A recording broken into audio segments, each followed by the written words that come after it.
Meus amigos, que a paz de Jesus permaneça em nossos corações. É uma alegria voltarmos à Regeneração, à Casa de Bezerra de Menezes, e podermos hoje estudar o capítulo 4 da carta que Paulo escreveu aos Gálatas.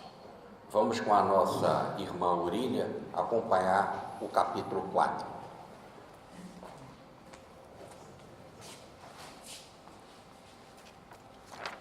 Gálatas 4, versículo 1. Explico-me, enquanto o herdeiro é menor, em nada difere do escravo, ainda que seja senhor de tudo, mas está sob tutores e administradores, até o tempo determinado por seu pai.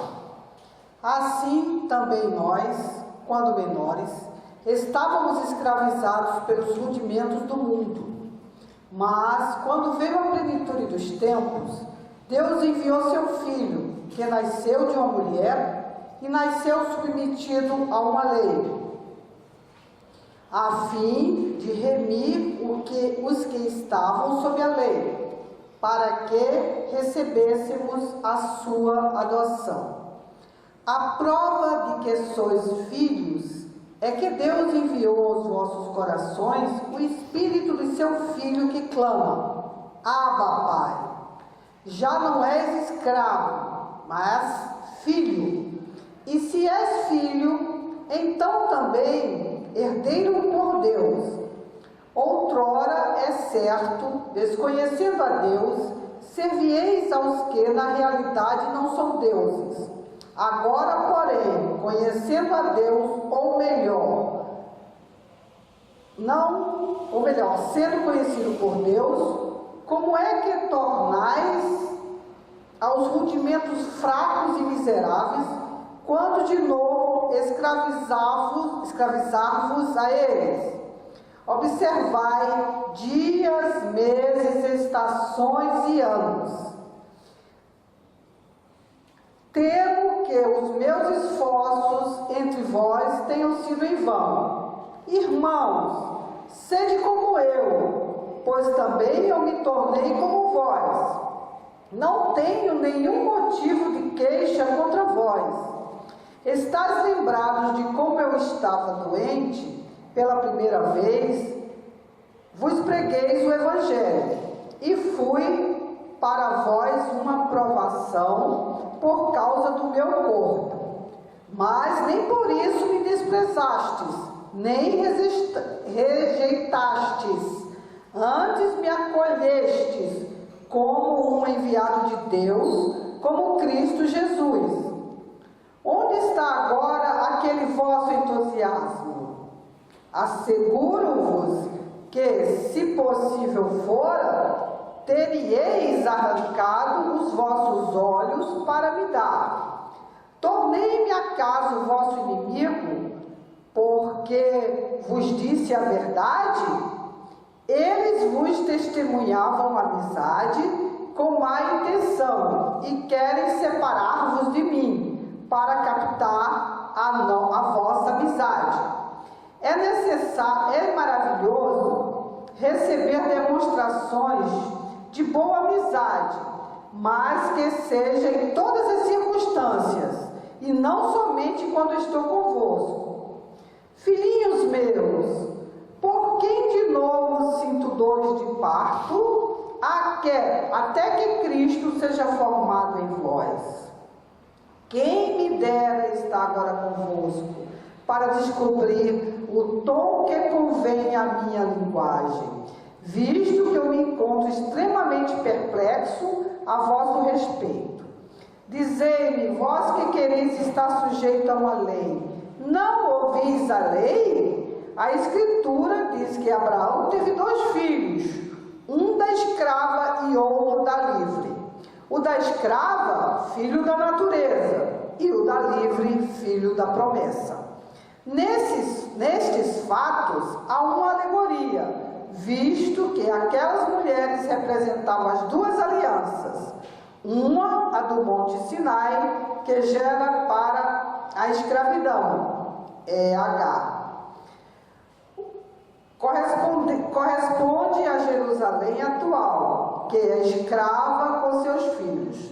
Mas a Jerusalém de lá do alto é livre, e esta é a nossa mãe. Porque está escrito: alegra-te, ó estéril, que não davas à luz.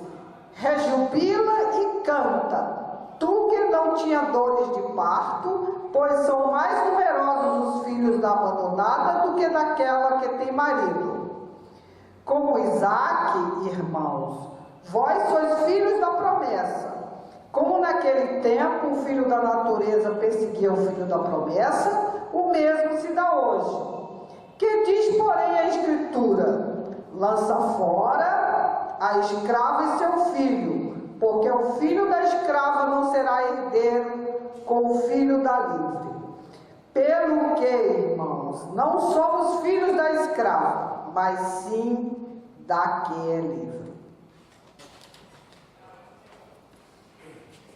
Obrigado, Aurílio. Muito bem. Capítulo 4 da carta aos Gálatas, né? Paulo começa: por todo tempo, e aí nós vamos resumir os versículos 1, 2, 3 e 4. Por todo tempo, o herdeiro, o menino, nada difere do escravo. Mesmo ele sendo senhor de tudo, ele nada difere do escravo. Paulo está seguindo aqui um conceito, que é que naquela época havia a menoridade e a maioridade. Entre os gentios, a maioridade era em torno dos 16 anos. Então, aquele que estava na menoridade, quer dizer, abaixo dos 16 anos, ele precisava de um aio, ou melhor, ele precisava de um pedagogo, ele precisava de um servo, de um escravo, para tomar conta dele, e orientá-lo e ser o guardião dele, né? Muito bem. E ele, então, como não era filho da adoção, aí filho da adoção não tem nada a ver com filho adotivo. Filho da adoção no sentido que ele não podia ter a adoção da herança do pai, né?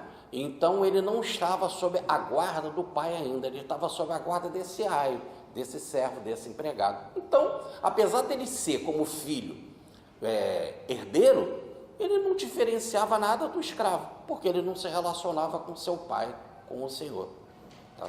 Só quando ele completasse a maioridade é que ele seria, então, filho da adoção no sentido da herança, de ter direito à herança. Então, Paulo diz, olha, assim era nós também. Vamos explicar um pouquinho melhor esse conceito, porque para os gentios, a maioridade era com 16 anos. Para os judeus, era o seguinte, a menina, ela ficava na maioridade com 12 anos e 1 dia. E o menino com 13 anos e 1 dia. Logo, a menina era maior antes do menino, né? Evidentemente, aí nós temos a ver a puberdade, a menstruação e a possibilidade de casar e gerar. Né? Muito bem. Então, por enquanto que se era menor, não se tinha direito à herança. Quem cuidava, somente isso no ambiente romano, era o aio, ou melhor, era um pedagogo. Depois é que ele ia ter essa relação com o seu pai, com o seu senhor. Agora repare, Paulo então começa a dizer, essa vida não era a vida de dignidade que ele vai ter quando ele estiver se relacionando com o pai dele, quando ele chegar à condição de receber a herança, o filho por doação da herança. Então a vida dele era igual do escravo, então ele não tinha a chamada a dignidade. E quando você está falando isso, você está se pensando num conceito grego, naquela época, vindo principalmente de Aristóteles, em que ele dizia que havia poucas pessoas com dignidade no mundo. Que aquelas que não eram dignas eram o escravo, primeiro. Segundo, aquele que morreu cedo, cedo, logo não pôde exercer aqui a qualidade para que veio, né? A missão para que veio. Segundo, aquele que tem uma doença muito grave, porque também não pode exercer uma missão. E, por fim, aquele que é muito pobre, porque se é muito pobre também não tem direito a nada, é excluído. Evidentemente que esse conceito aristotélico está bem afastado da dignidade que o Cristo vai trazer para o escravo, para o pobre, para o doente, não é isso? Para aquele que está passando uma provação, mas esse era o conceito da época. E Paulo está pegando esta ideia para mostrar assim, olha, está vendo? A vida não era nem digna, vai ser digna quando ele chegar à condição da maioridade, que for filho por adoção e tiver direito à herança ou administrar os bens. Vamos para o versículo 2. Então diz ele, todo aquele que estava debaixo da lei ou debaixo dessa minoridade, o que ele precisava? Ele precisava de tutor e de curador. O tutor, a palavra no grego é epitropes, que é o guardião, aquele que toma conta. E o curador é o oikonomos, que é o economista. Ou melhor, que seria uma espécie de tesoureiro, que ia cuidar do bem dele. Então ele não tinha, sobre a sua vida, quem administrava era o servo, né? Sobre os seus bens, quem administrava era um tesoureiro. Agora, quando ele passasse a ficar junto com o pai, aí sim, ele seria o administrador das suas potencialidades. Paulo diz que a era da graça, então, que é a era do Cristo, pôs fim a esse período. Ele está dizendo, então, que também era assim quando estavam sob o jugo da lei. A lei era uma espécie de aia, era uma espécie de pedagogo, alguém que não nos dava dignidade, alguém que exercia sobre nós uma ideia de uma escravidão, porque nos colocava sob o jugo do pecado. Então, ele explica, né? Nós éramos, olha que interessante, nós éramos meninos quando estávamos sob a lei. Nós éramos meninos, reduzidos à servidão. Estávamos debaixo ou sujeito aos rudimentos da lei. Aos rudimentos do mundo. Quando ele fala os rudimentos do mundo, ele está falando das coisas mais inferiores. Então ele está dizendo que a lei, comparada com a graça, que é de Cristo, a lei é extremamente importante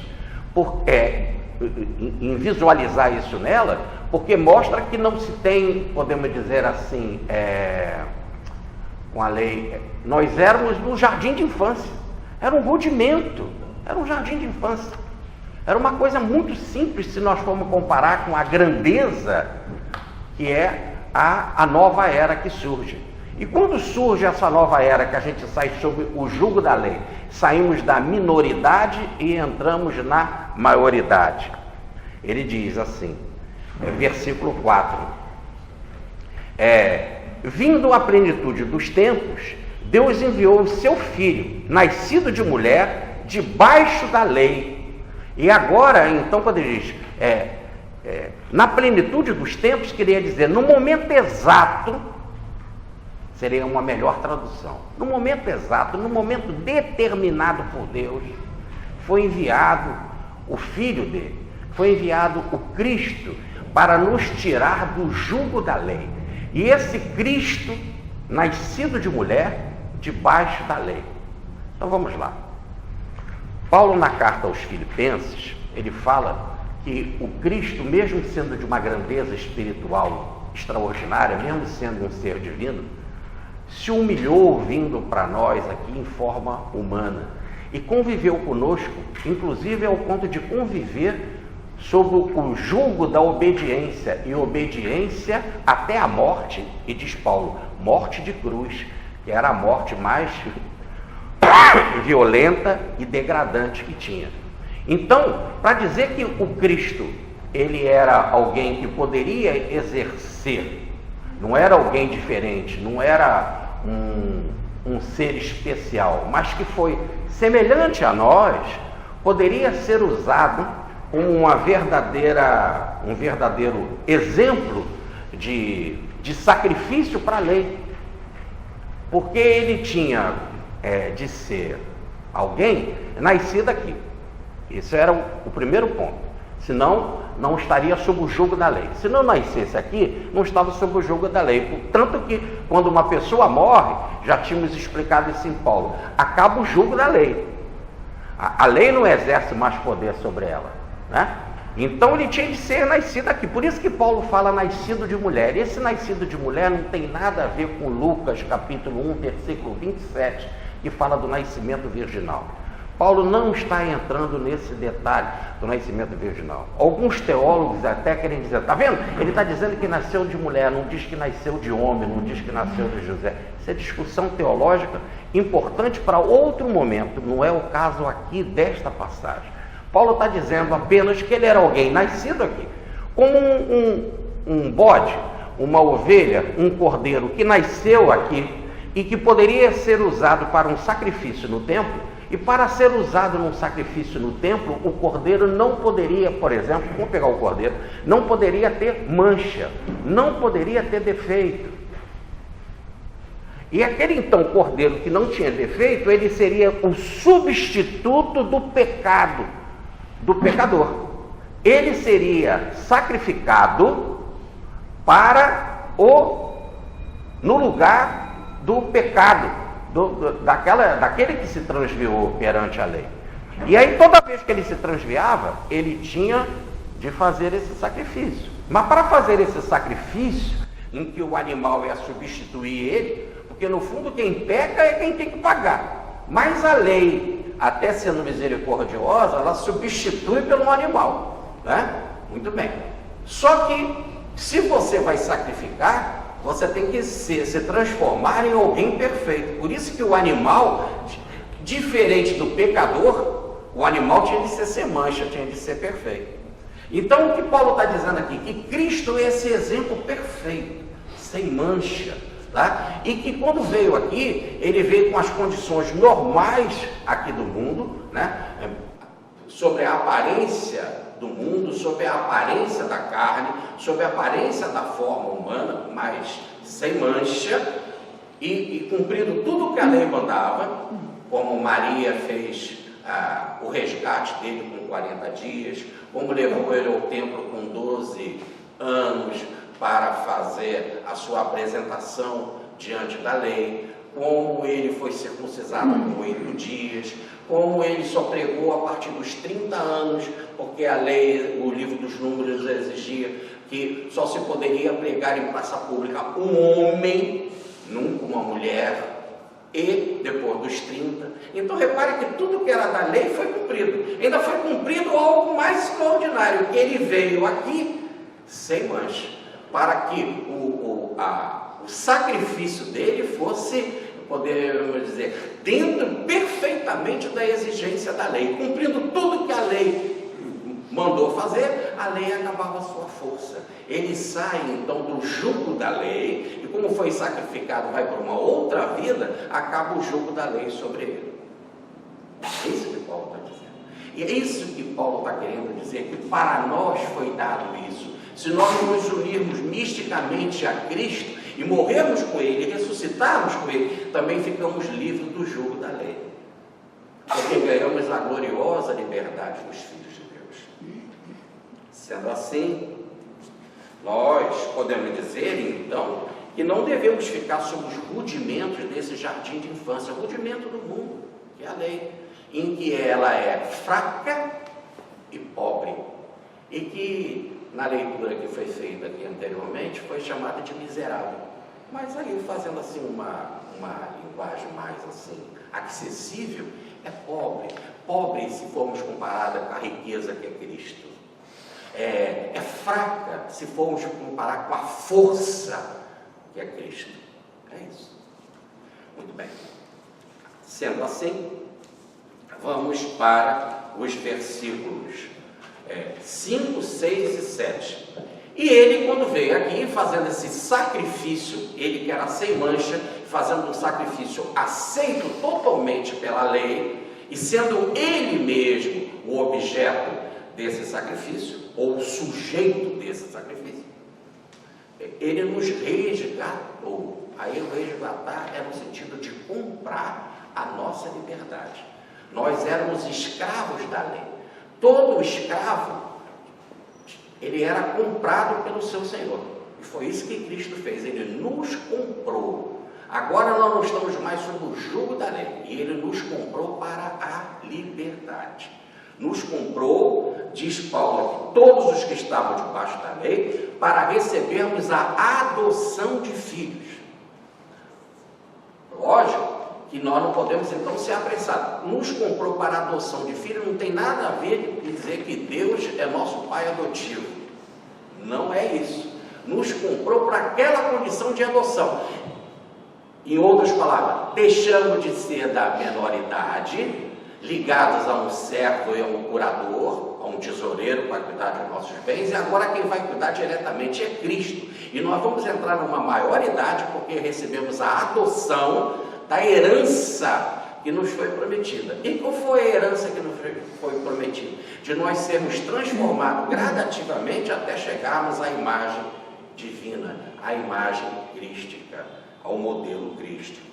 Ele nos resgatou para isso. A palavra resgatar, eu já tinha falado aqui na vez passada, é eissagorazo, que quer dizer comprar, libertar, nos tirar da escravidão e nos conceder a liberdade. E o que é isso? O que é essa libertação? O que era a minoridade? Nós estávamos sob as exigências da lei, nós estávamos sob a maldição da lei, porque ela dizia que nós éramos pecadores. Nós estávamos sob o sistema religioso rigorosíssimo do ritual e do cerimonial, e nós estávamos debaixo da própria lei. E quando ele nos libertou disso, nos libertou de tudo. Agora nós não precisamos mais nada disso. Nos libertamos das exigências da lei, da maldição da lei, dos sistemas rituais e da própria lei em si, porque ganhamos agora a união com Cristo. Muito bem. Passamos então, diz Paulo no versículo 6, a sermos filhos. Vós sois filhos. E agora nosso relacionamento passa a ser maior. Aqui é muito interessante. A relação pai-filho é muito maior do que a relação que se tinha antes da criança com seu pai, com seu guardião. Então aumentou o nosso status, podemos dizer. Agora sim assumimos a dignidade. Só se é digno quem é livre. E só se é livre quando se tem a liberdade, diferente da libertinagem, a liberdade verdadeira que é do amor em Cristo. E Paulo, então, vai dizer, agora, Deus enviou para os nossos corações, quer dizer, quando eu falo em corações, é o homem interior, é a alma, é o nosso íntimo, é a nossa essência, é a nossa realidade, não a forma humana. Mas Deus enviou a nossa intimidade, a nossa alma, o nosso coração, o Espírito de seu Filho que clama, papai. O que é ser maior? O que é ser maior? É ter Cristo na alma e clamar, gritar da alma, Pai. Vamos explicar com calma. Antes vamos partir para esse clamor, para esse grito da alma. A palavra no original é um afeto tão intenso, essa é a ideia de um afeto ser tão intenso que é como a voz inarticulada do animal.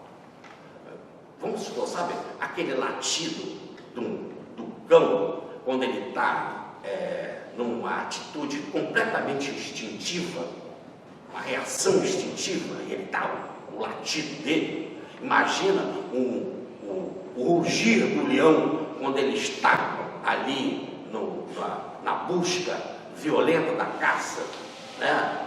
O miar do gato quando ele está no seu lance para pegar a sua presa, o rato.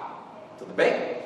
Então, ele está dizendo que é um grito que não é um grito da nossa razão, um grito fraco. É um grito que virou um instinto, algo que é real. O que é instinto? Vamos dar um exemplo mais básico que tem. Desde que a gente começou a palestra, nós estamos respirando e nós não estamos nem policiando isso. É um instinto da alma de sobrevivência. Ali, forte, verdadeiro. Tanto que é instinto que eu posso tentar segurar ele. Mas ele é fortíssimo. Então Paulo está dizendo que seria um grito mais profundo, mais sincero da alma. E que grito é esse? O que é que nos dá a maioridade? Quando imagina, eu vou fazer uma festa da maioridade, qual é o maior presente que eu posso receber? É assumir essa condição nesse grito de Abba. Ele traduz aqui como Pai. Mas não é bem assim. Esse Abba, no original, e só Jesus é que trouxe isso muito legal para a gente. Muito, muito. É paizinho. É a primeira palavra que a criança aprende. Abba, papai. Ima, mamãe, a criança em hebraico, a criança judia. Abba, papai. Ima, mamãe. Então ele está dizendo que esse grito da alma é aquele grito do filho para o pai, que ele coloca toda a sua vida na mão do pai, e que ele confia tudo no pai, e que tudo que ele tem, a casa que ele mora, a comida que ele recebe, as orientações que ele tem da lei, tudo quem dá para ele é o pai.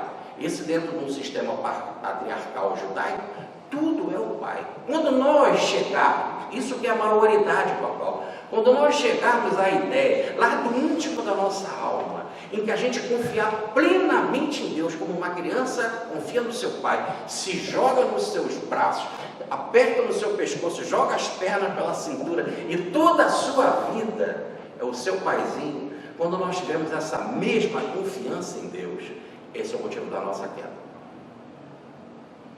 Quando não se tem isso.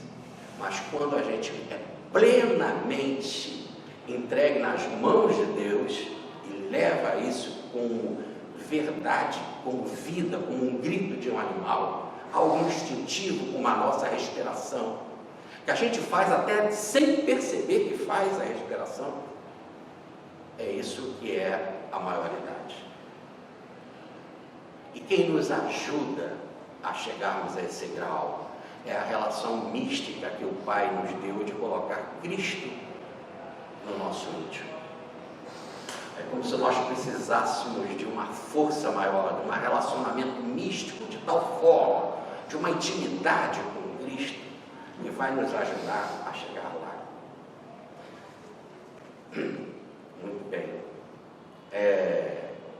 Aqui eu quero dizer que, por enquanto que nós não chegamos a esse grau, essa vinda do Cristo em nós é o que também Paulo fala na primeira carta aos Coríntios, no capítulo 12. É o dom do Espírito. É um relacionamento, podemos dizer assim, como se fosse espiritual, em que eu gradativamente vou chegando lá, né? Então eu posso ir me relacionando com ele gradativamente, inclusive através de anjos, através de mentores, até chegar a essa grandeza. Mas não é isso a maior essência. A maior essência é quando se faz vida em nós esse clamor de confiança em Deus. Aquele mesmo que o Cristo tem, que terá em nós. Aliás, que vai ser o tema da minha palestra no sábado à noite, no Congresso de Pedro Balde, depois da manhã, né? Sábado à noite, tardinha, em que eu vou falar sobre aquele grito da confiança em Deus, que o Cristo mostra na cruz, né? Quando ele diz, tudo está consumado. Meu Deus, recitando o Salmo 22, um salmo belíssimo de confiança a Deus, né? Então ele vai dar esse grito e termina projetando o Espírito, como diz Lucas, nas tuas mãos entrega o meu Espírito. Assim deve ser a nossa vida. Não é na hora da dor, na hora do desespero. Em todos os momentos nós devemos ter a nossa entrega em Deus. Paulo continua, agora no versículo 7. Não mais servos, sim herdeiros, por meio de Deus. Olha que bacana. Agora então nós não vamos mais ser servos da minoridade num relacionamento igual a do Aio conosco. Agora nós vamos ser filhos. E chegaremos a esse grau por Deus. Receber a herança por Deus. Então vamos lá. Vamos entender. Eu chego à maioridade e recebo a herança divina. Quem me ajuda? Deus. Segundo, quem me dá essa herança? Deus. Por que eu tenho direito a essa herança? Porque eu fui criado à imagem e semelhança dele. Então o que Paulo está dizendo é que todas as nossas conquistas são através dessa presença divina em nós. Como se fosse assim uma mão de bronze que vai agindo por dentro de um botão da rosa. Ela é gradativa. Não adianta eu pegar o botão e abrir, eu não vou ter a rosa futura nem o perfume. É algo que vai nascendo por dentro. Paulo vai contar isso certa vez quando ele disse: eu plantei, Apolo regou. Apolo é um grande pregador. Eu plantei, Apolo regou, mas é Deus quem faz crescer. Esse versículo está dizendo isso. Essa condição nossa de recebermos a herança foi tudo planejado por Deus, e é Ele que está agindo por meio dele para realizarmos aquilo que é do nosso direito. Então vamos lá para o filho pródigo. O filho pródigo tinha herança na casa paterna. Ele abandonou a casa paterna e perdeu tudo. Agora ele perdeu tudo, ele volta a buscar Deus. Esse voltar a buscar Deus parece que é um grito sozinho do filho pródigo. E o filho pródigo entrando em si, passando muita fome, muita necessidade, parece que é um grito só. Não, é naquela sensação da ausência de Deus. Guardem isso. Na sensação da ausência de Deus, na sensação do desespero, é onde que ele está mais presente. É ali que a alma fala: papai! E ali é que o Senhor vai ver se realmente aquele arrependimento é sincero. E esse movimento, então, quem faz é o próprio Deus na alma da criatura. E quando ele levanta e raciocina: vou buscar o meu pai, quem dá o ânimo para ele para isso é o pai. E quem vai buscá-lo no meio do caminho, dando sandália, anel e tudo, é o próprio pai. É isso que Paulo está dizendo. Por meio dele é que tudo acontece. Então não pense que você está evoluindo, que você deve se achar grande porque está crescendo, está progredindo, porque eu estou entendendo a Bíblia, porque eu estou entendendo as Escrituras, porque eu. Tira eu, bota Deus, tá certo? Estabeleça a humildade, faça como Cristo, mesmo sendo grande como era, ser divino, não quis ser igual a Deus, se humilhou na condição humana e foi obediente até o fim. Então, a herança, vamos lá, é aquilo que gradativamente o crente vai sendo transformado. Porque a maior herança é ser a imagem e semelhança de Cristo. Para mostrar como que a lei, ela é poderosa e nos coloca sob um senhorio, sob uma escravidão violenta, há uma passagem interessante. Um pastor muito bondoso soube que uma mulher pobre estava sem condição de pagar o seu aluguel e que ela estava passando apuros porque não tinha condição de pagar o aluguel. O que esse pastor fez? Ele pegou o dinheiro, ele mesmo foi lá na casa da mulher, bateu lá para dar para ela o dinheiro para ela pagar o aluguel. Sabe o que aconteceu? Ela não quis abrir a porta pensando que era o senhorio que existe dela o aluguel. A gente tem tanto medo da lei, a lei é tão rigorosa conosco, que a gente não se abre para a graça. É que Paulo está dizendo então para os Gálatas: preste atenção, Cristo está aí, Ele te libertou, já foi dado para vocês, Gálatas, e vocês querem voltar a esse mundo judaizante, a esse mundo do rigor, da escravidão? Não. Abra a porta. Ele está querendo te pagar o aluguel, tá? Agora também não vão abrir a porta para qualquer um, porque tem ladrão, tá certo? Tem que abrir a porta para Cristo. Muito bem. Vamos agora resumir os versículos 8, 9, 10 e 11, né? Antes não conhecíamos a Deus e servíamos aos que por natureza não eram deuses. Olha que interessante. Então ele está falando principalmente com o mundo gentio agora, né? Antes não conhecíamos a Deus e servíamos a outros deuses e que por natureza não são deuses. Aqui também, como no caso da virgindade, que nós falamos, Paulo não está dizendo que não existem os espíritos. Paulo não está dizendo que não existem os anjos. Não está dizendo que não existe lá as potestades. Não está dizendo isso, muito pelo contrário. Até ele acreditava nisso. E falam várias vezes, em várias passagens sobre isso. O que ele estava tirando, olhe bem na frase, era a natureza divina desses seres. O que eles não são, são deuses. Tá certo? O que eles não são é responsáveis pela nossa salvação. Poderão até nos dar muitos bons exemplos. Por exemplo, agora se nós temos os santos, nós temos os anjos, nós temos vários santos aí. Muito bem. Tem santo que é só de título, né? E tem outros que deram muitos bons exemplos. Nós temos homens brilhantes, pastores brilhantes, né? Servidores do espiritismo brilhantes. Mas veja bem, eles não têm responsabilidade pela nossa salvação. A nossa salvação é o relacionamento nosso de pai e filho através de Cristo. Então, por exemplo, tem lá um homem maravilhoso. Nós estamos aqui na casa do doutor Bezerra de Menezes. Pronto. O doutor Bezerra conhece mais evangelho que a gente, sofreu mais que a gente, deu uma responsabilidade extraordinária em administrar a cidade e cuidar maravilhosamente da sua família, na dignidade dos seus 15 filhos. Então ele é um exemplo de como eu posso me conduzir também na minha família. É nesse sentido, mas não somos seguidores de Bezerra de Menezes. Seguidor no sentido de que ele é nosso guia. Não, nosso guia é Cristo.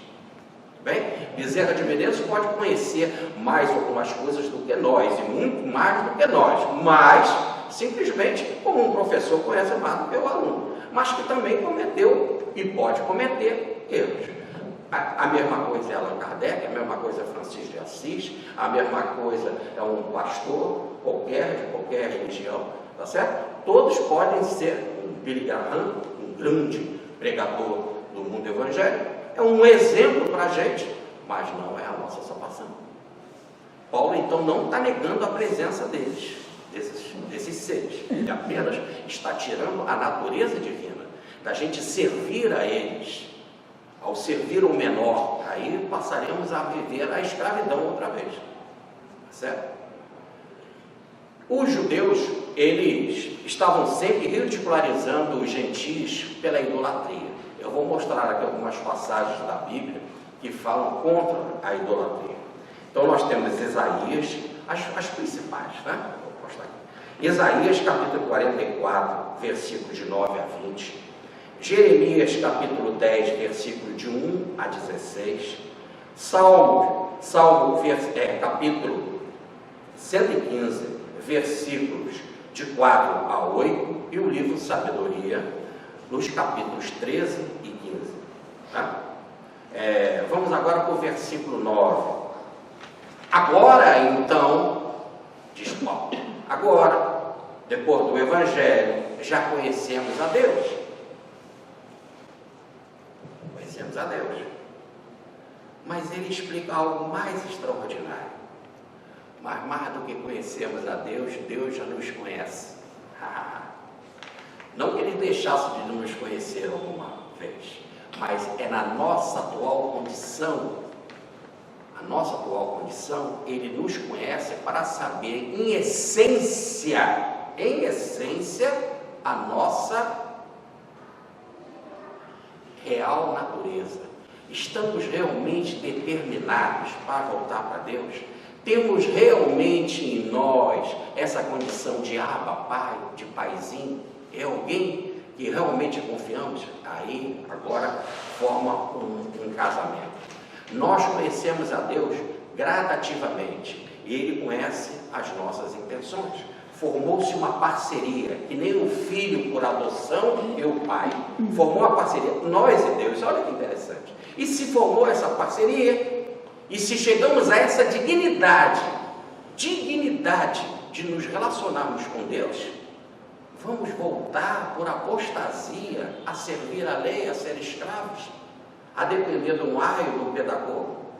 Olha como Paulo está falando, vamos voltar, vamos ser apóstolos, vamos renunciar a essa condição maravilhosa de eu me relacionar diretamente com Deus, porque na lei nós não nos relacionávamos com Deus. No livro dos Hebreus, no capítulo 9, mostra com detalhe, na carta aos Hebreus, mostra com detalhe no capítulo 9, que havia 2 tabernáculos, né?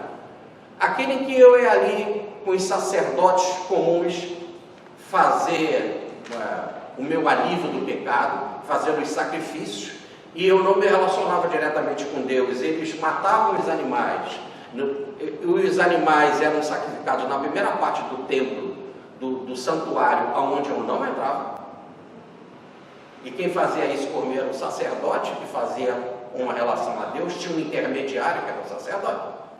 Agora, no Santo dos Santos, aonde ficava o propiciatório, aonde ficavam as pedras da lei, ali só uma vez por ano que entrava não o sacerdote, mas o sumo sacerdote, para fazer um sacrifício pelo pecado do povo e dele mesmo, do sumo sacerdote. Quer dizer, porque até o sumo sacerdote tem pecado. Então, o que Paulo está querendo dizer aqui é que não vamos voltar a isso outra vez, a ter uma porção de intermediário falando por nós para chegar a Deus. Tem lógica?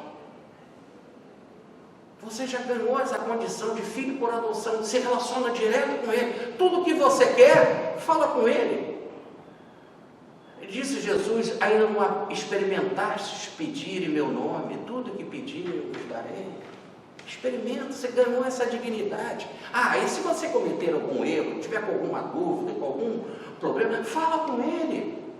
E se você cair, levanta, fala com Ele e continua. Não tem mais intermediário, acabou o sacerdote, acabou o sumo sacerdote. Agora esse sumo sacerdote é um que realmente tem condição de ser. Passou a ser sumo sacerdote da ordem de Melquisedeque. Carta aos Hebreus, capítulo 5, versículo 10. É Cristo. Está sempre à nossa disposição.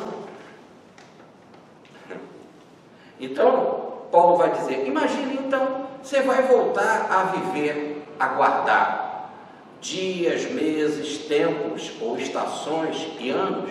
Quer dizer, vou seguir o dia sábado, porque sábado é o dia da lei, ou domingo, porque assim alguns católicos falam que é no domingo. Há determinados meses, como o mês da lua, não sei o que. Agora minha esposa foi cortar o cabelo. Ela ia cortar o cabelo, aí falou assim, me vê aí na folhinha. Eu falei, eu não estou, olha no celular. Não está na época da lua, eu não vou cortar o cabelo. Mas esse negócio de cabelo e lua ainda vai lá. Mas em termos de determinados meses, esse mês é mais favorável a Deus do que o outro, esse mês é mais sagrado. Isso não tem lógica. Todo dia é dia, não de índio, mas todo dia é dia de Deus. Como fala Paulo na primeira carta aos Coríntios. Seguir meses, né? Já falei, tempos, estações. Porque essa é a estação da primavera, porque na estação da primavera é onde que eu vou plantar, do verão é que vai amadurecer, no verão, no outono eu vou colher. Não, toda estação é época de trabalho, né? O inverno é época de celeiro, de recolher no celeiro, de refletir, de meditar, né? Olha como diz Francisco de Assis na sua beleza de poema, que eu cântico a todas as criaturas. Obrigado, Senhor, pelo irmão tempo, toda estação. Obrigado, todo tempo, toda estação é época de louvor. E também anos sabáticos, anos de jubileu, etc. Não, voltar a isso. Agora, isso não quer dizer que você não vai comemorar uma estação. Chegou a primavera, você vai vibrar com a primavera, mas não, sem uma conotação divina, de imposição na sua vida. É diferente, ou você vai saudar o verão, ou saudar o aconchego do inverno, de uma lareira no inverno. Isso aí não há problema nisso. Saudar um aniversário, ou um sábado, ou um domingo, não tem problema. É o caso de um pastor que foi convidado para falar numa igreja nos Estados Unidos, uma igreja americana formal, daquela que todos os pastores, os ministros, usam vestes longas. Aí ele foi convidado e ele aceitou o convite para ir lá pregar. Quando ele chegou lá, todo mundo de vestes longas. Ele falou assim: para eu honrar com vocês a promessa que eu tinha feito que ia fazer uma palestra aí, para eu honrar, eu vou ter que vestir vestes longas. Aí os ministros disseram: não, de jeito nenhum, você pode falar, você é nosso convidado, pode falar como você achar. Então sendo assim, eu vou vestir vestes longas. Olha que bonito, né? Já que não me está sendo imposto, eu vou ficar igual aos outros, não é isso? Eu fui visitar certa vez uma mesquita aqui na Gomes Freire. Eu que fui visitar, eu que queria aprender pelos estudos que estavam fazendo no Corão. Então eu cheguei lá na casa deles e a pessoa que veio me receber com tanto carinho, mas com tanto respeito, ela perguntou: você se incomoda de tirar os sapatos? É lógico que não. Mas isso não quer dizer que eu fiquei cego agora desta situação. Tá certo? Então nada impede, é isso que Paulo está dizendo aqui, né? Nada impede de ele de vez em quando cumprir algumas coisas como circuncisão, pediu para Tito ser circuncisado, cortou o cabelo quando ele chegou em Corinto, raspou o cabelo. Então fazer algumas regras normais do nosso dia, comemorar o nosso Natal no dia 24 ou 25, por que não? Né? Mas o Natal, já sabendo muito bem que não é, eu não comemorei naquela data. Natal é todo dia. Natal é todo dia no nosso coração, né? Que Cristo deve nascer sempre na manjedoura, acolhedora do nosso coração. Então, diz Paulo, vamos voltar à apostasia, a esses rudimentos fracos e pobres da lei? Não basta disso. Que isso não seja o teu guia condutor. E diz ele, no versículo 11: temo, receio, a vosso respeito, Gálatas, de eu ter trabalhado em vão. Será que eu trabalhei em vão? Fui aí levar esse presente para vocês, vocês estão renunciando ao presente, estão preferindo a escravidão? Pietro Botti tem uma passagem que ele viu o professor Manuel Emídio mandando para o jardim zoológico alguns pássaros. Ele caçava os pássaros na Ilha Bela. Hoje isso não é permitido, né? Nem naquela época era permitido conscientemente, pela consciência, né? Mas a lei daqui dos homens passava a mão por cima, né? Tem respeito pelo animal, pelos animais e pela natureza, né? Mas ele estava pegando e botando ali os pássaros na gaiola. E Pietro Botti não estava falando disso, estava falando de uma coisa, que ele queria pegar tantos pássaros e botar na gaiola, que ele esqueceu de fechar a gaiola. E os pássaros lá dentro brigavam na gaiola e não viram que a bola estava aberta e ele podia ir embora. E estavam saindo no tapa ali porque não se gostavam. Então, Paulo, você está perdendo essa oportunidade, receio que eu tenha trabalhado em vão. Vocês estão nessa discussão toda junto com os judaizantes, me envolvendo a minha pessoa, me colocando como inimigo de vocês. Tem lógica isso? A porta está aberta, é Cristo, vai embora, vamos para Cristo. Bom, vamos para os versículos agora, o versículo 12. O versículo 12 diz Paulo: rogo-vos, irmãos, sede como eu, porque eu também sou como vós. Lindo isso, porque sede como eu, irmão, rogo-vos. Olha o meu exemplo, eu também sou como um de vós, quer dizer, eu me transformei num gentio. Interessante. Ele era judeu, mas se fez passar por gentio, vivendo as coisas dos gentios, sem necessariamente no sábado na sinagoga, sem necessariamente ficar falando das leis, aliás, completamente dedicado a Cristo, só vivia para Cristo e não para a lei. Olha que interessante, mais que isso, era livre, livre da lei e livre em Deus.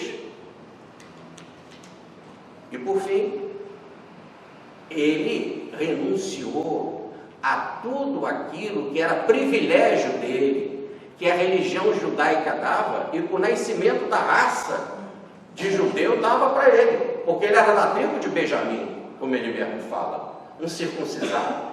Mas renunciou a isso tudo. Então ele diz assim: vocês gentios já tinham essa liberdade, eu me fiz passar assim, e vocês querem agora sair da condição de gentios, entrar na condição de judeus para cumprir as regras do judaísmo? As regras tão pesadas que disse Jesus, é um peso tremendo que colocam no ombro do povo, que nem vocês, líderes, caminham para Deus, nem deixam o povo caminhar.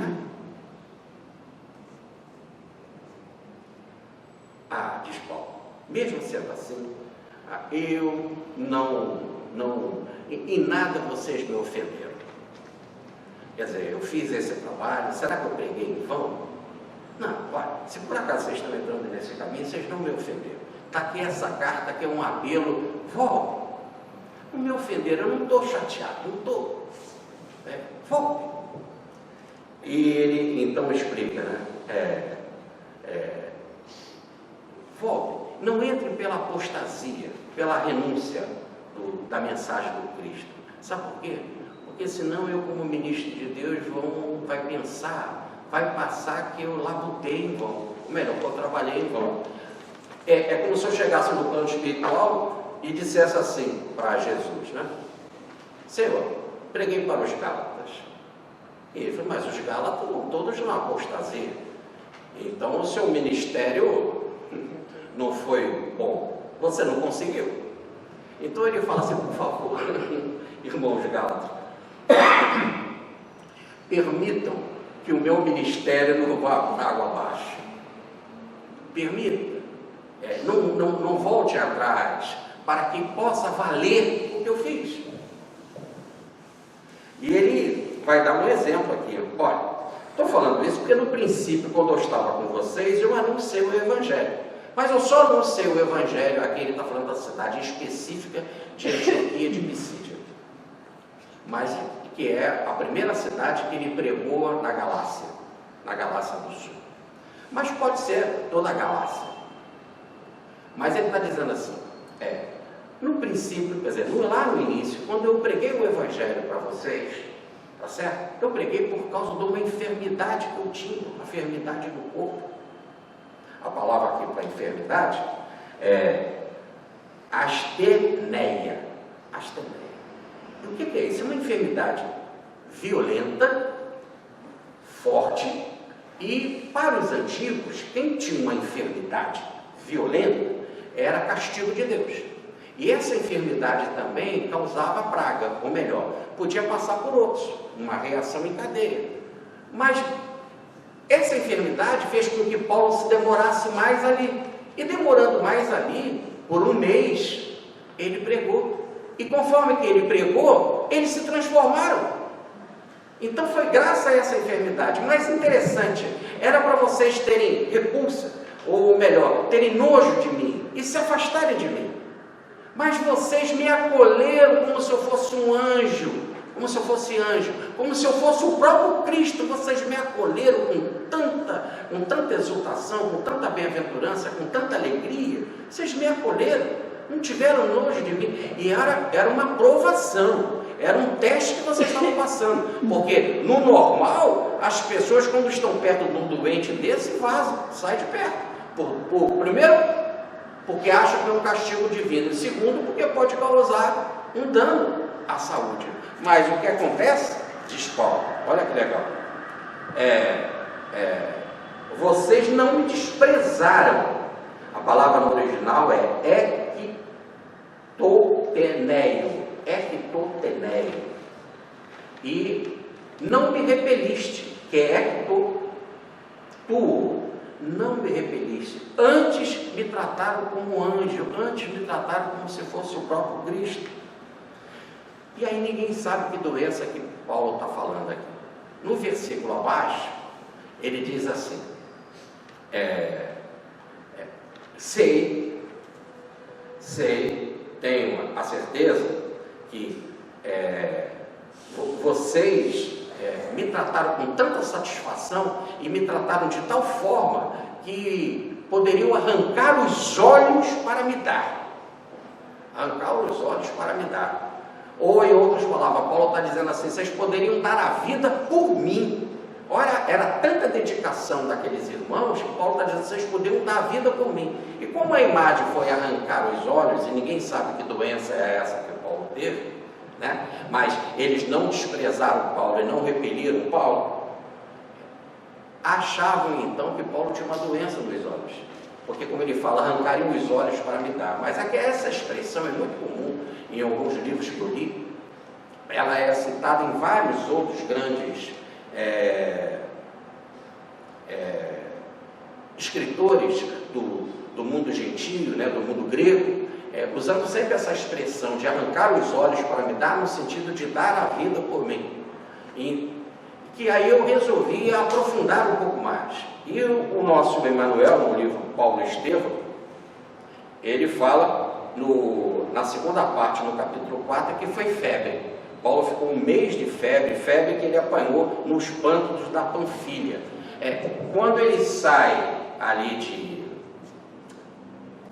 a primeiro lugar que Paulo foi pregar foi na ilha... me ajuda. Na ilha... Ele sai de Antioquia e vai pregar numa ilha abaixo... Creta ou Chipre? Chipre, obrigado, Chipre. Então Paulo vai pregar em Chipre. Quando ele sai de Chipre, de Neopáfos, aí ele vai subir para a Turquia, que hoje é a atual Turquia. E aí, para subir, para chegar em Antioquia de Pisídia, ele passa por muitos rios, pela mata, pela floresta, onde que ele cuida da cozinha, em que ele vai fazer ali todo uma caminhada até chegar a esse centro populacional. Ele então pega ali naqueles pântanos uma doença, que alguns sugerem que seja malária, mas por um mês ele ficou com febre altíssima. E a febre era um perigo, né? E aí, mesmo assim, os irmãos dali da Galácia receberam ele com carinho, com amor. Aí ele está perguntando assim: se vocês fizeram isso quando eu estava doente, e fizeram com tanto carinho, exultando em alegria, a mesma palavra que foi usada lá nas bem-aventuranças, vocês fizeram isso em um estado de felicidade, de bem-aventurança, agora, por que eu estou afastado de vocês? Vocês estão alargando tudo aquilo que eu dei, estão procurando os judaizantes? Não tem lógica. Isso que ele está dizendo. Então, é como se estivéssemos dizendo assim: a enfermidade do apóstolo ajudou, né? Despertou o amor dos discípulos. E agora, isso esfriou. Isso esfriou e os discípulos estavam voltando atrás, estavam largando o apóstolo para seguir uma outra corrente, para serem agora prisioneiros. Vamos para os versículos 16, 17 e 18. Paulo então pergunta: tornei-me então inimigo para vocês? Vocês que me trataram tão bem, com tanta alegria, me tornei um inimigo? Porque disse a verdade, que é o Evangelho. Vocês não querem ouvir a liberdade do Evangelho, vocês preferem seguir os rigores da lei, que está condenando vocês como pecadores? Ora, diz Clemente de Roma, no seu livro Reconhecimento. Clemente de Roma foi um dos pais da igreja primitiva. No seu livro Reconhecimentos, Reconhecimentos tem esse nome porque ele fez uma viagem e perdeu o rumo, não reconhecia mais a sua família, não reconhecia mais as pessoas, nem o local de volta para a sua casa. Essa é a vida dele, Clemente de Roma. Aí ele encontra Pedro, e Pedro para ele fala do cristianismo e ele desperta. E aí ele encontra a sua família, e mais do que isso, ele encontra Cristo. Então, por isso que tem o nome nesse livro, Reconhecimentos. Na primeira parte, no capítulo 70, versículo 71, escreve Clemente de Roma: verdadeiramente os judaizantes reputavam Paulo como inimigo deles. Então Paulo está perguntando: agora você está do lado deles, vocês estão do lado deles e me têm como inimigo? Vocês que me trataram tão bem quando eu estava doente, que foi um teste, era para vocês me repelirem, vocês não me repeliram, me amaram. exultaram em alegria, me trataram como se eu fosse o próprio Cristo, e agora estão me considerando inimigo. Olha, vamos para o versículo 17. Saibam que esses zelosamente vos cercam ou tentam conquistar a amizade de vocês, como foi lido aqui no texto inicial. Mas a ideia de cercar envolve vocês, não sinceramente, mas o objetivo deles é para afastar vocês de mim. E por que eles querem fazer isso? Eles querem fazer isso porque simplesmente só são meus inimigos? Não, mas porque fazendo assim estão a serviço das trevas para criar cisma, uma divisão na própria igreja. E uma igreja que não vai buscar o maior caminho, que é o da liberdade, e sim voltar a ser escravo, preconceituosa. Então, afastá-los dele, para que o vosso zelo seja para eles e não para mim. É como se fosse um ciúme. Vocês me trataram com tanto zelo, com tanta amizade, com tanto carinho quando eu estive aí doente, que agora eles querem isso para eles e não para mim, e dizendo: não faça isso para Paulo. Versículo 19. Bom, o zelo, a amizade é sempre recomendável, sempre. Não só quando se está presente. Quando eu estava presente aqui com vocês, mesmo doente, vocês foram zelosos, cuidadosos, meus amigos. Agora, porque eu não estou presente, essa amizade, esse zelo, esse cuidado vai diminuir? Não, a gente faz isso por um amigo, presente ou não. Por favor. Aí ele vai colocar aqui todo o amor dele. Filhinhos, meus filhinhos. Agora ele se coloca como mãe dos Gálatas. Meus filhinhos.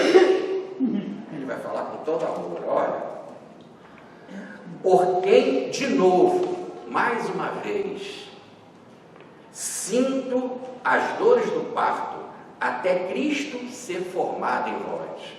Então, de novo, sinto as dores do parto. Porque antes, quando ele chegou lá pela primeira vez, ele se esforçou, se angustiou, lutou, sentiu as dores do parto para gerar aquela comunidade para Cristo.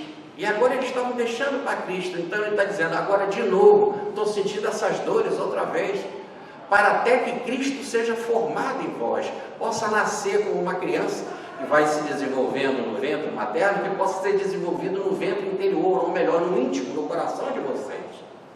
Paulo diz, e aqui eu vou dar um acréscimo, na segunda carta aos Coríntios, no capítulo 3, versículo 18, que essa formação do Cristo no íntimo é gradual.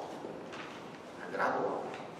Por isso que ele não estava bem formado. É como se tivesse nos Gálatas ainda um feto muito rudimentar, em que eles queriam abandonar, como se fosse assim, fazer um aborto de Cristo, tá certo? Para fazer uma nova gestação, não através de Paulo, mas através dos judaizantes, para que Moisés, ou o judaísmo, a lei, fosse gerada neles.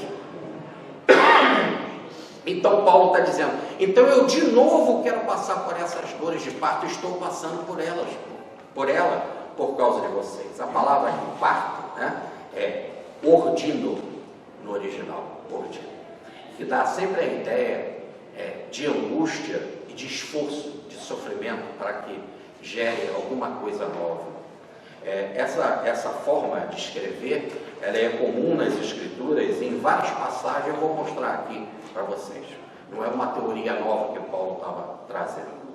Está no Apocalipse, capítulo 12, versículo 2, Salmo, capítulo 7, versículo 14, Eclesiástico, capítulo 19, versículos 11, capítulo 31, versículo 5, capítulo 43, versículo 17, e Miqueias, capítulo 4, versículo 10, e Isaías, capítulo 26, versículo 18, e 66, versículo 8. Então, é algo assim, podemos dizer, comum nos escritos da lei. Aliás,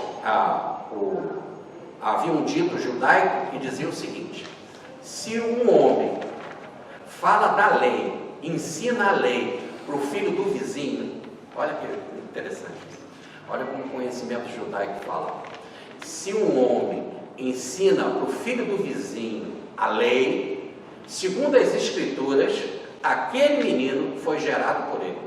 Quer dizer, como se estivesse dizendo, o verdadeiro pai não é o de natureza biológica, o verdadeiro pai é aquele que fala da lei, das coisas espirituais. Tudo bem? Esse é o verdadeiro pai. Então Paulo está dizendo, sou verdadeiro pai, mãe de vocês, senti as dores do parto. Por que a gente está falando mãe, aqui a ideia de mãe? Porque ele está falando de parto, sentiu as dores do pai.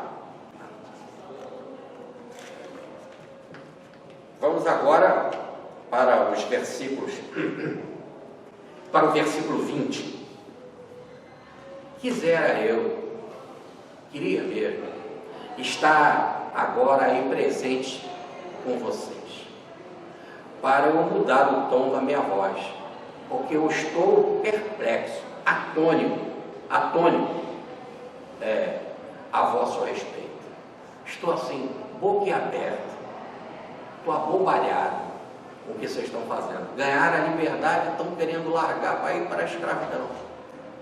E eu estou falando assim, mas eu queria estar aí para mudar o meu tom de voz, como se estivesse dizendo assim, aí eu presente diante de vocês, talvez com um abraço, com um carinho, com um olhar, eu pudesse conquistá-los. E assim pela palavra, a palavra minha aqui, como eu estou escrevendo no texto, então uma palavra dura. Eu queria mudar o tom da minha voz, queria falar como uma mãezinha, mas eu estou falando assim, dessa forma mais dura, com uma aparente agressividade, mas se eu tivesse aí, talvez não falaria assim. Mas é necessário escrever assim para ver, eu estou atônito, para ver se vocês se dá uma sacudidela, como se estivesse dizendo, no fundo eu sou carinhoso, eu amo vocês. Eu só estou falando assim de forma mais dura, mais ríspida, como se fosse assim, um choque espiritual, uma injeção de ânimo, para vocês mudarem de atitude.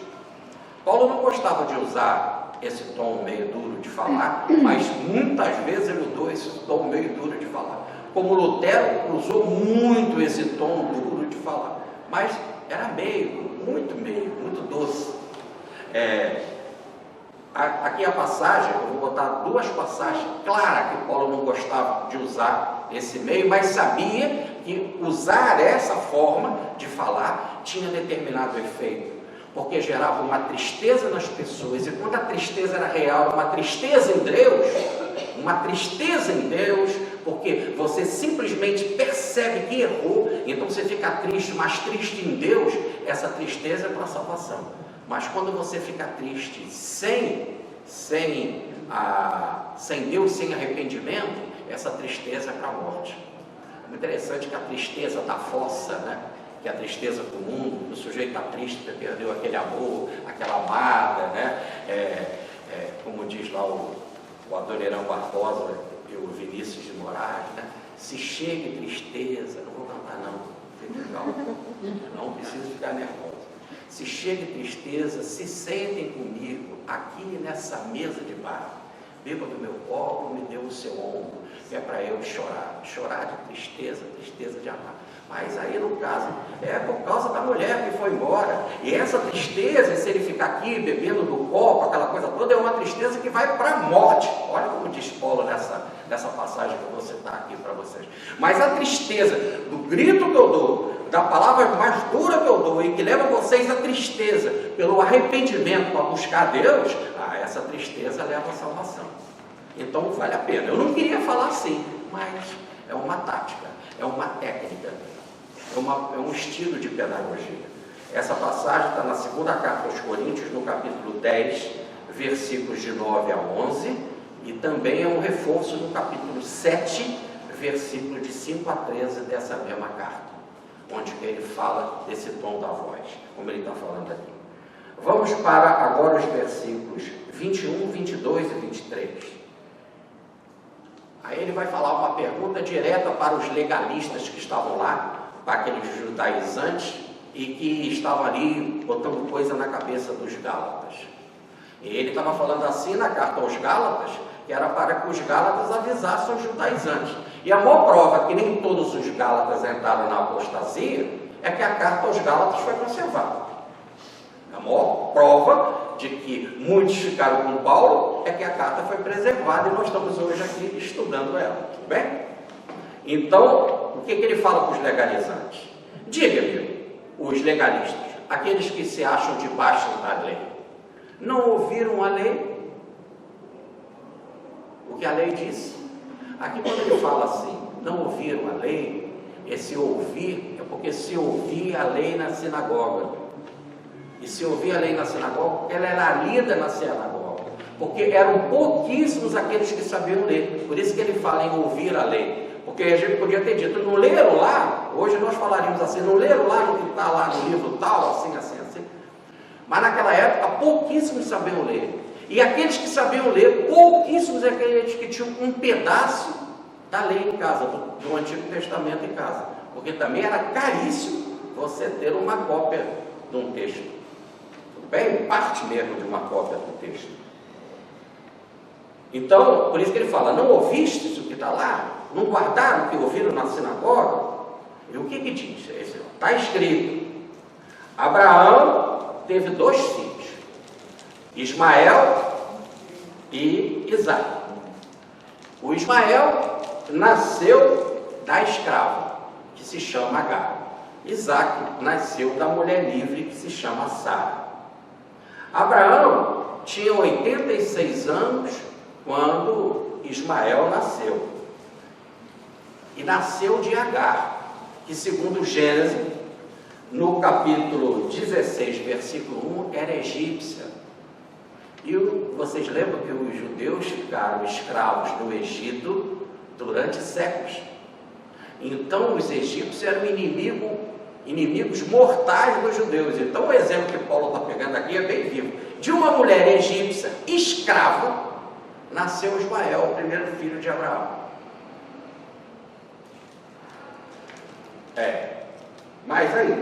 Mas Sara quis dar uma ajudinha a Deus, porque Deus havia feito uma promessa de que Abraão ia ter um filho. E como Abraão não conseguia ter um filho, ela arrumou um jeito.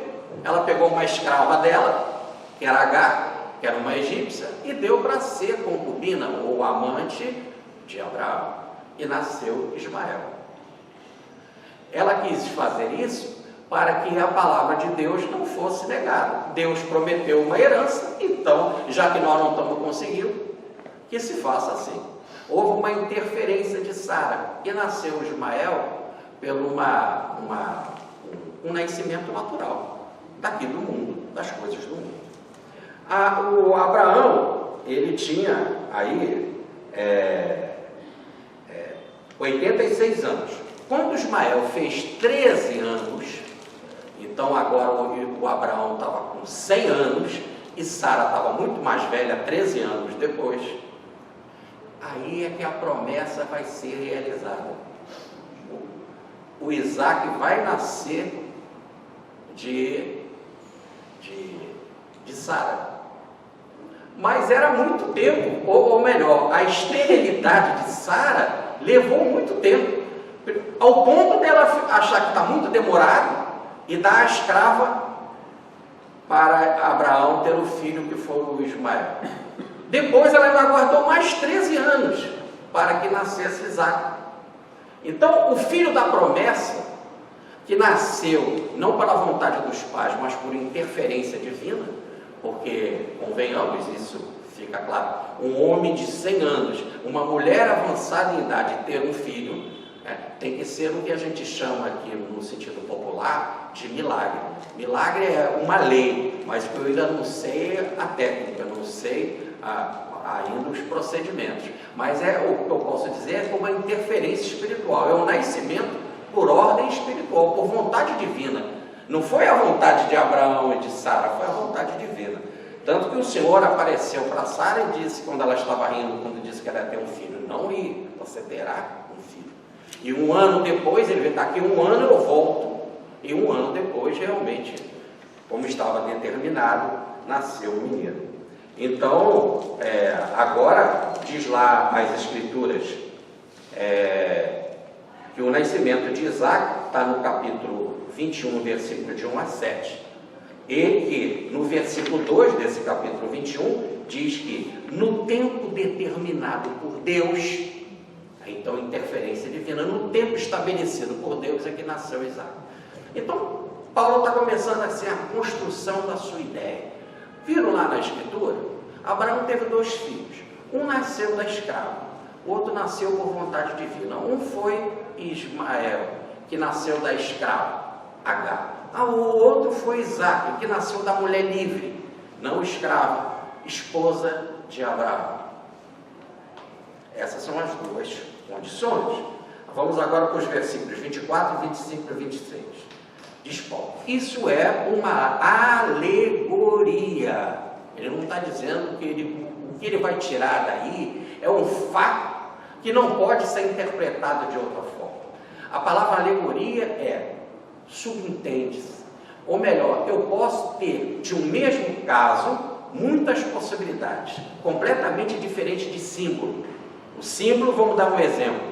Quando as pessoas foram mordidas pela cobras venenosas e o Senhor mandou Abraão pendurar uma serpente de bronze no deserto, em João, no capítulo 3, versículo 14, isso é um símbolo, é a cruz do Cristo. Tanto que ele diz, eu serei erguido numa cruz, no madeiro, como Moisés ergueu a serpente no deserto. Então é um símbolo.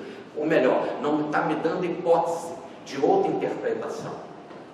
No caso que eu estava falando do santuário, os sacerdotes tinham a primeira parte do templo e o sumo sacerdote, o santo dos santos, que é a segunda parte mais interna do templo.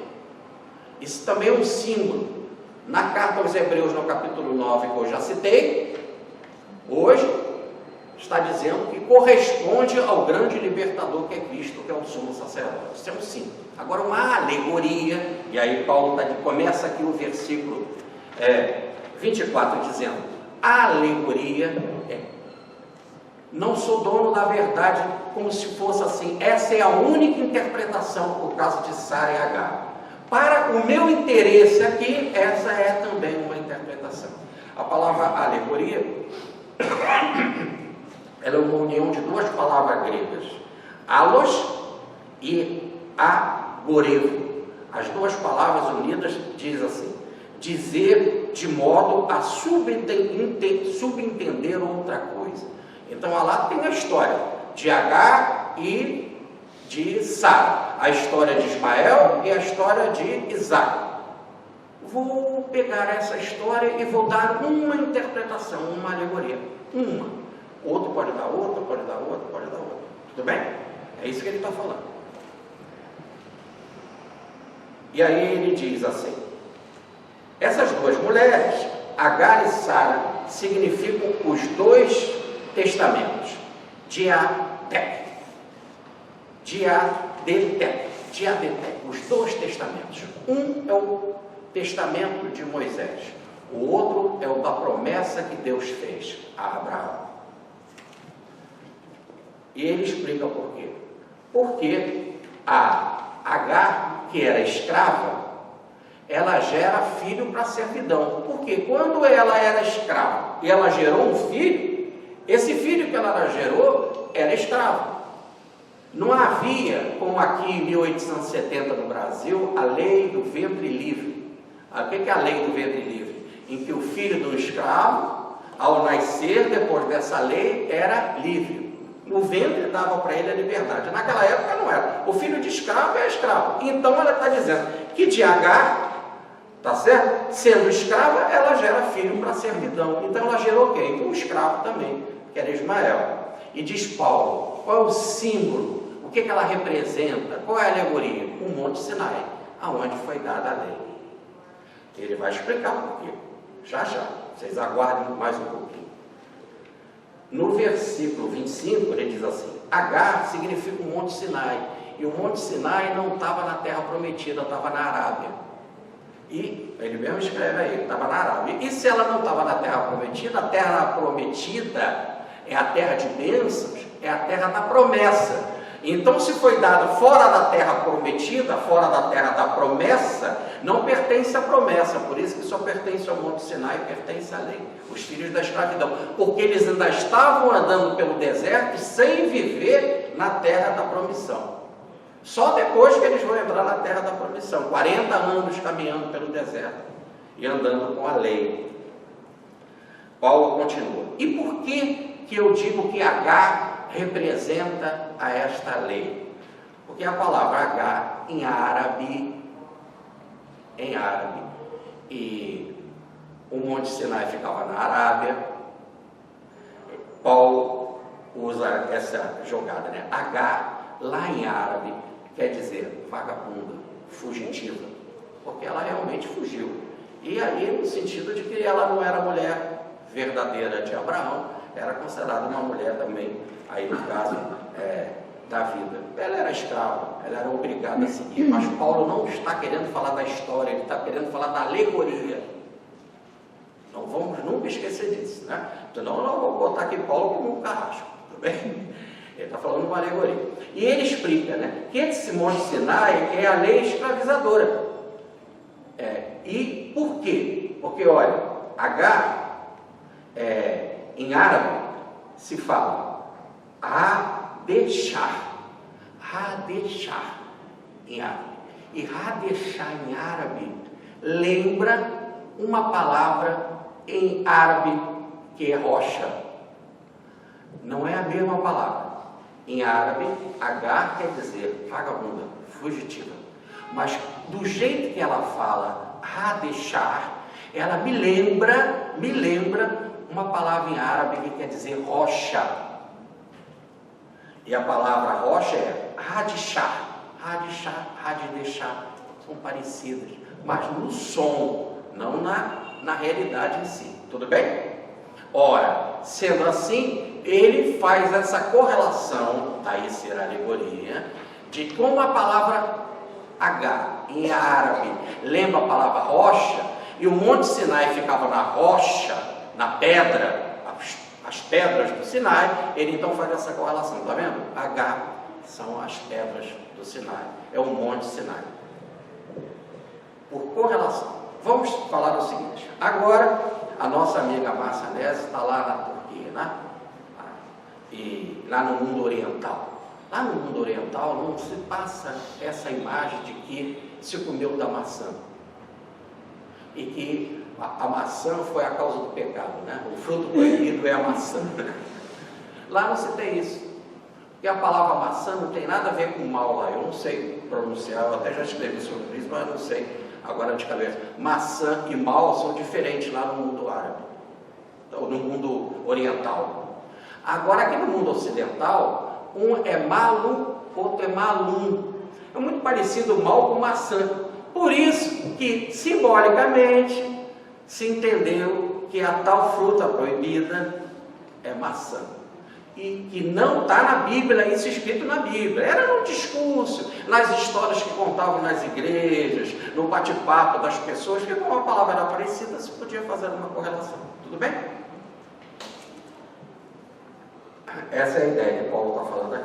Então, diz ele, no versículo 26, a Jerusalém do alto, ela é livre, diferente do no versículo 25, que ele diz que a Agar, o Monte Sinai, significa hoje, naquela época dele, a Jerusalém atual. E o que acontecia na Jerusalém atual daquela época? Era tomada pelo judaísmo. E todos aqueles que eram da casa do caminho eram perseguidos, né? Jesus foi morto, Estevão foi morto a pedrada,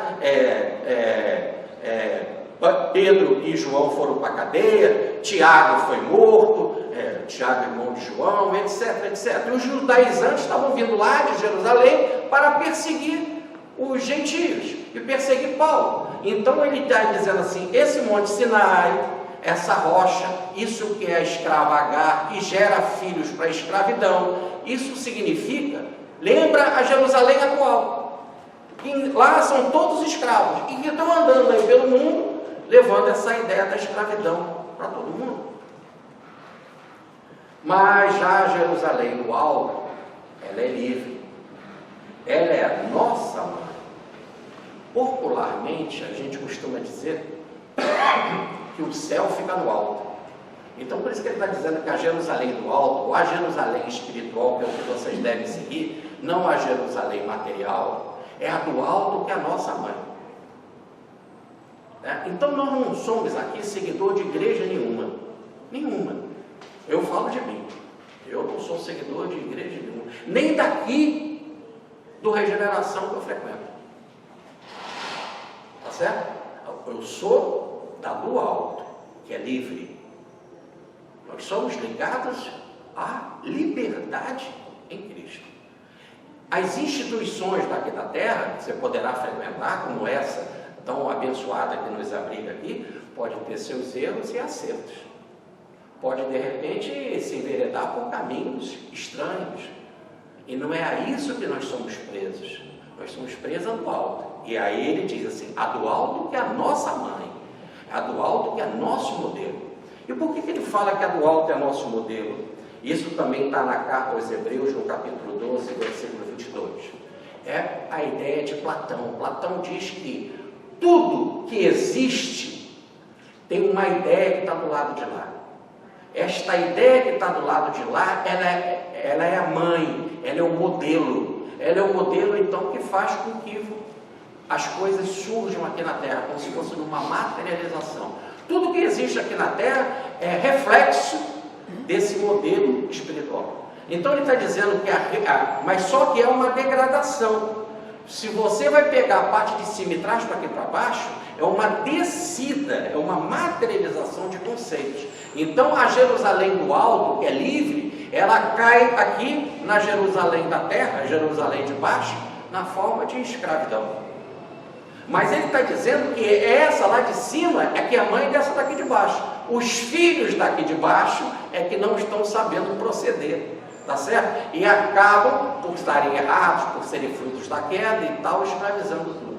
Agora, não só a Jerusalém do alto é mãe da Jerusalém da terra, mas segundo Platão e segundo o Talmud, olha, eu vou ler aqui a passagem do Talmud para vocês, cada coisa terrena tem a sua perfeita repetição ou arquétipo do céu aqui na terra. Então, segundo a tradição judaica, tudo, e eu voltei a lembrar aqui a carta aos Hebreus, Paulo dizendo no capítulo 12, versículo 22, tudo que é do alto é que plasma o que está aqui embaixo. Por isso que se diz que o corpo, quando se vê um fantasma, né, uma pessoa vê um espírito, fala, nossa, é tão pai, é a cara de como ele era aqui. É ao contrário. A gente é aqui a cara lá do espiritual. Nós só estamos aqui repetindo que somos de lá.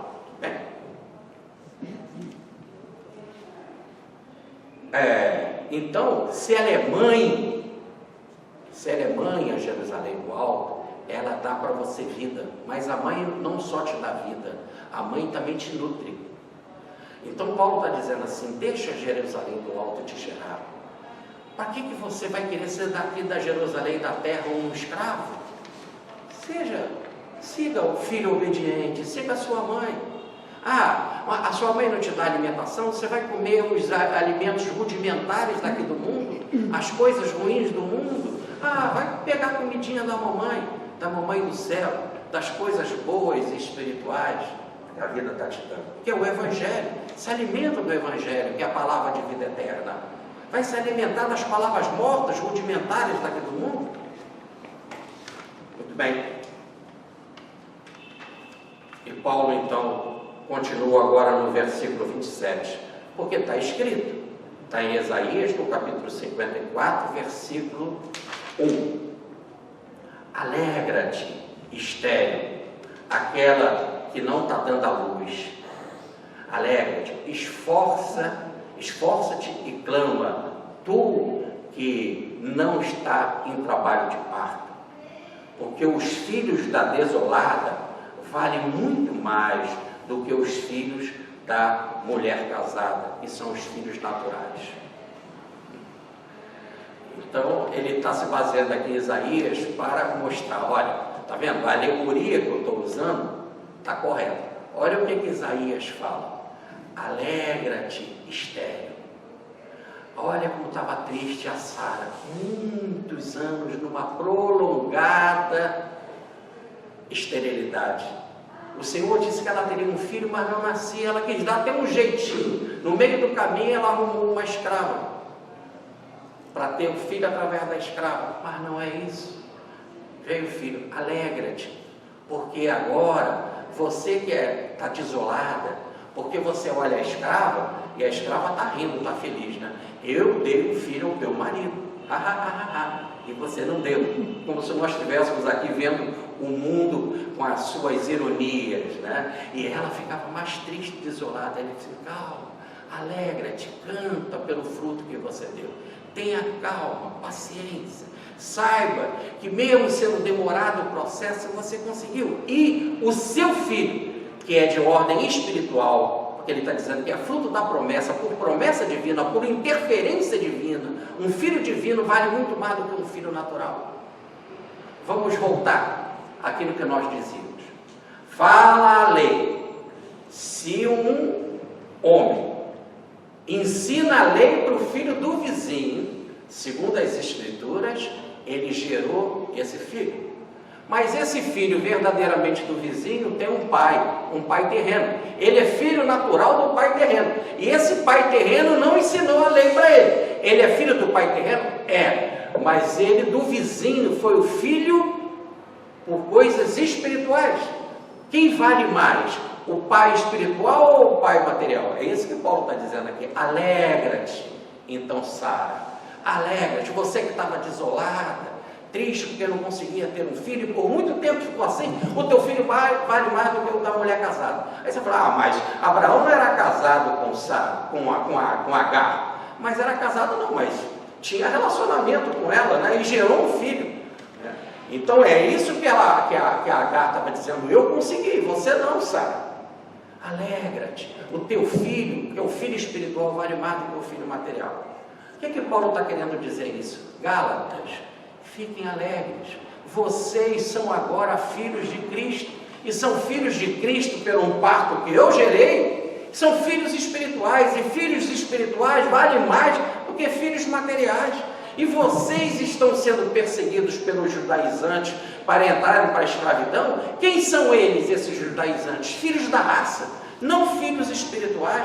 Eles são como Ismael, filhos da escravidão. Vocês vão querer ser filhos da escravidão? Vale muito mais ser filho espiritual. O que vale mais? Olha, pense bem quando você conheceu esta bênção de instituição que você frequenta. O que vale mais? Como era a sua vida na infância? Ou como ela é agora, depois que você conhece Cristo? Você é uma nova criatura. Quando eu me encontrei com o Evangelho, e eu olho a minha vida antes do Evangelho, o que é? O que significa? Eu não sei nem se eu me devo me chamar de Jorge. Mas é uma outra pessoa completamente diferente. Será que todos nós não deveríamos nos chamar de Jesusinhos? Já que nós estamos sendo formados gradativamente, por isso no diminutivo, gradativamente. Somos novas pessoas. E isso vale muito mais. O que vale mais? Como eu era antes ou como eu sou agora? Isso é só de mim? Não, Paulo está falando isso para os Gálatas. Observe.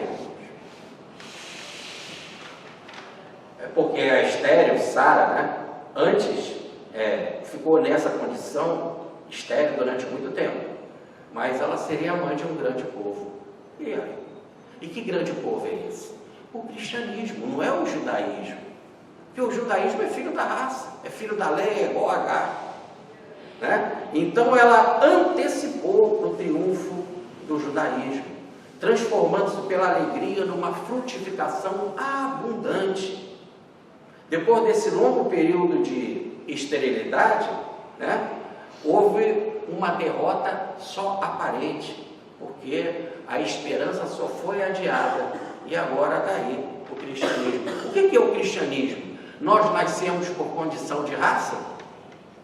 Nós somos cristãos porque foi passado de geração por geração? Não. A gente é porque aceita Cristo no coração. Nem porque você é da religião dos seus pais. Seus pais podem ser cristãos e verdadeiramente você até dizer cristão e não ser cristão. Cristão é todo aquele que tem Cristo no coração e que clama, grita, Abba, Pai, Paizinho, eu confio. Esse que é cristão. E essa condição é a condição de filho espiritual. E é uma raça grande. Vamos para o versículo 28. Então, diz Paulo, irmãos Gálatas, filhos da promessa, sois iguais a Isaac. Como Isaac nasceu? Foi por vontade do papai e da mamãe? Não, foi interferência divina. Tudo bem? Como que nós nascemos? Nessa estatura, nessa dignidade de cristão? Por influência espiritual. Somos a semelhança de Isaac. Nascemos por influência espiritual. É Cristo que nos chama. É Deus quem nos chama, quem nos convoca. Versículo 29. Então, no tempo passado, aquele que nasceu da carne, que é Ismael, perseguia aquele que nasceu do Espírito, que era Isaac. Isso está no Gênesis, no capítulo 21, versículo 9.